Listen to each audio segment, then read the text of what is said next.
Hello everyone and welcome to another 25.1 preview video. My name is Adam and in this video we're going to do a quick look at the new auto assign differential pairs feature inside of Presto. Now, when you first start working with differential pairs, you know that you need to have a positive end and a negative end, usually denoted by some sort of suffix, right? So you might use _p _n, or you might use underscore plus, underscore minus. However you do this, right, you probably have some sort of standard, and then you want the tool to understand that standard and automatically assign your differential pairs based on that naming scheme that you use.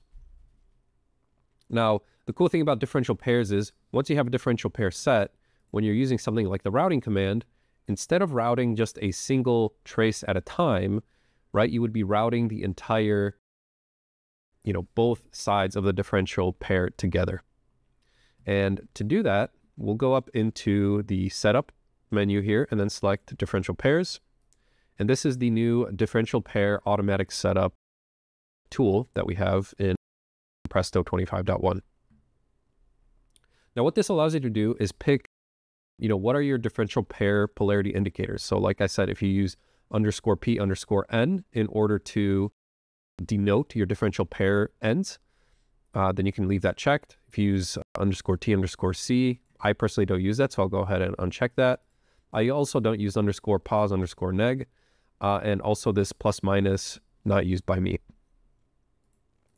And then you'll notice if I uncheck the _p _n, this list here at the bottom will also be populated by all of the different candidates for automatic differential pair creation inside of my design.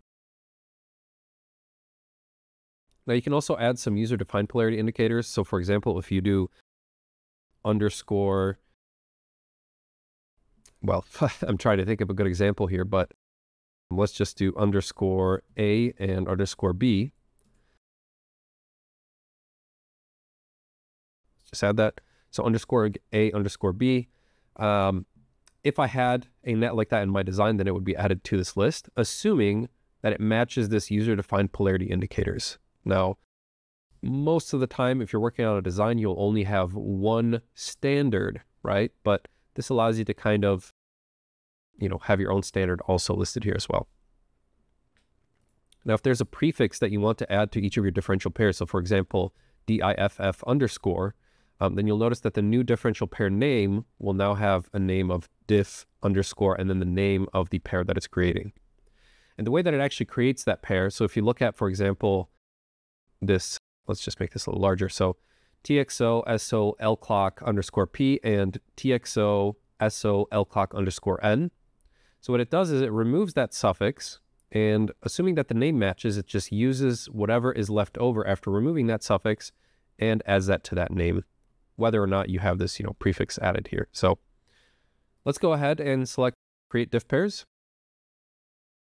It's going to take a second because what it's actually doing is it's editing the constraint database, but we get this nice little log file that's just going to tell us if everything went okay, and it looks like everything has been created correctly.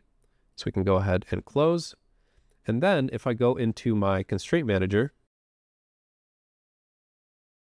electrical analysis constraint manager, and just jump into any of these sections and look at net all layers, I should now have a bunch of differential pairs in my design. So they all have this diff underscore naming on it. So here's an example, the diff underscore DDR underscore clock. So my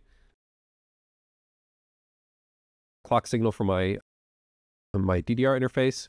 And again, just to show how it works, now that these are a differential pair, if I select one of these pins in my route command, now these are being routed as a differential pair. I haven't set up all of the spacing and the trace widths yet, but you'll see that, both of these are now being routed instead of just a single pin. So that's it for the automatic differential pair creation, guys. I hope you enjoyed this video. If you have any questions or comments, please leave those below. And if you have any recommendations on what you'd like to see in a future video, maybe some more tutorial content, or maybe you'd like to see some features that you're not very familiar with, please leave us a comment below as well. And thank you again so much for watching, and I'll see you in the next video.